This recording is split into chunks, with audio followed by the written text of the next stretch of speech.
sub has just been found, and you won't believe the crazy ordeal the passengers went through.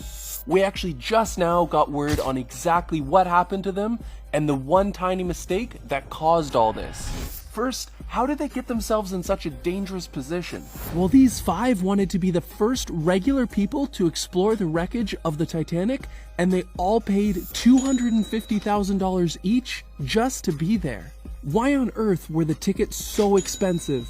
An inventor had to create a vehicle that could survive the immense pressure of the deep, uncharted ocean. In this case, the team were going about 4,000 meters deep to see the Titanic. But there was one fatal flaw that might force these deep ocean tourists and their captain to lose their lives and be lost on the ocean floor forever. At this depth, there is no light, and everything you do must be handled with precision so you don't damage your submarine. And before they left on their journey, they were told that the weather was getting bad and the ocean may be unpredictable. But the men on board were not deterred. And these were no ordinary tourists either. British billionaire Hamish Harding, who recently went to space with Jeff Bezos' Blue Origin, is one of the lead people on this trip. Tickets to space cost around $50 million, so he is no stranger to expensive travel. He also went on a mission to the deepest point of the ocean in 2021, so he is no stranger to missions like this. Also on board are Titanic dive expert, a luxury designer, and an ultra-rich man from Pakistan and his 19-year-old son.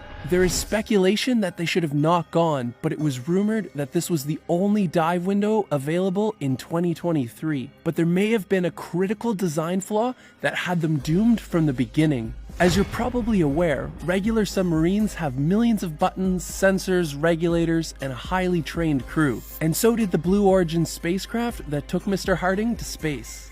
But this small submarine only had one button and unbelievably controlled with one small knockoff PlayStation remote. All this sub has is a few instruments, gaming controller, a small dive window, monitor, and a small bottle to pee into. However, after this tense week of wondering what happened to them, the Coast Guard announced that they found pieces of the sub scattered around the dive site. This means that sometime not too long after they got to the depths, the hull of the sub ruptured from the pressure, and they all would have died almost instantly. This just goes to show, even if you are some of the richest people on Earth, you never know when your last day on the planet will be. Make sure to live each day to the